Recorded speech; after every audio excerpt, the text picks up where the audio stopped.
It turns out working for Amazon is a highly dangerous job, much more than working for its big box competitors. According to a report from the Strategic Organizing Center, there were over 27,000 recorded injuries to Amazon employees in 2020 alone. In other words, for every 100 employees, there were nearly 6 serious injuries.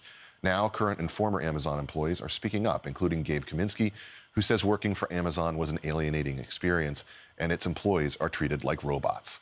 Joining me now is Gabe Kaminsky, a former Amazon employee and writer at The Federalist, along with Congressman Ro Khanna, whose congressional district includes Silicon Valley. Thank you both for coming on. Thanks for having me. Gabe, I want to start with you. Just tell us a little bit about what was alienating about working for Amazon.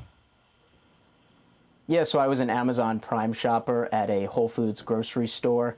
I essentially showed up to orientation expecting at least some degree of, maybe a supervisor or someone to really walk me through sort of, a very basic position, which entails packing groceries that delivery drivers would eventually pick up.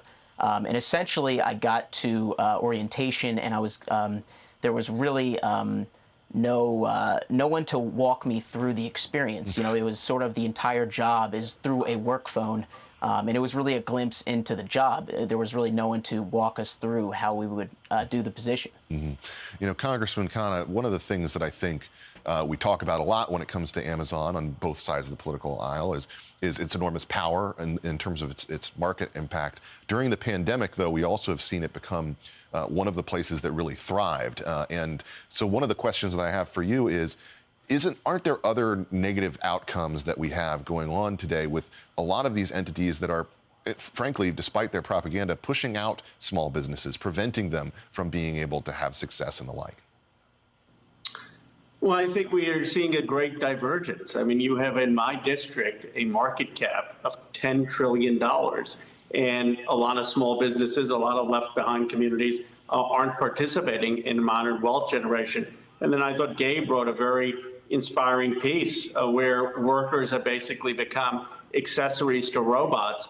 I'm all for technological advance that's going to lead to productivity or that's going to help benefit the American people. But we should not use technology as a tool to grab power away from workers to management and dehumanize the workplace. And we need regulations that would prevent companies from doing that. Well, one of the things that I think you experienced, Gabe, was basically just the atomization effect of working at Amazon that I think it often escapes the debate.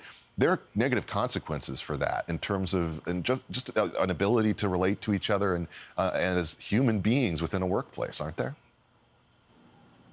Yeah, Ben, I think people, they like to be with one another. I think, the workplace, there's no secret that the point of a job is certainly to get paid, but I think there are other aspects of a job, such as, building a community within an area and really building those relationships with your supervisor, with your fellow colleagues, and certainly places, with this big business, they come into these communities and they sort of just break up and don't allow people in these areas to really build those relationships with people, in those areas. Congressman, quickly, I feel like one of the other elements of this that we have to appreciate is that there doesn't seem to be one easy answer on this. People want the convenience of Amazon. They want the ability to have things show up within a day or two.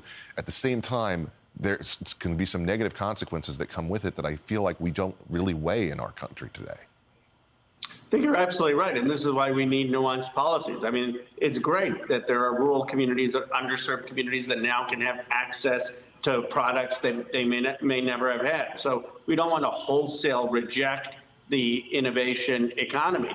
And the fact that we are having conversations over FaceTime or Skype, in some cases, we're creating new communities. But we have to make sure that workers aren't exploited, that workers still have the opportunity to organize. And the Congress has been asleep. I mean, really, we need bipartisan, smart, thoughtful regulation that doesn't hurt innovation. I think Gabe's piece makes a real contribution to getting there.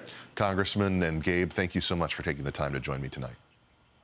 Thank you. Hey, Sean Hannity here. Hey, click here to subscribe to Fox News YouTube page and catch our hottest interviews and most compelling analysis. You will not get it anywhere else.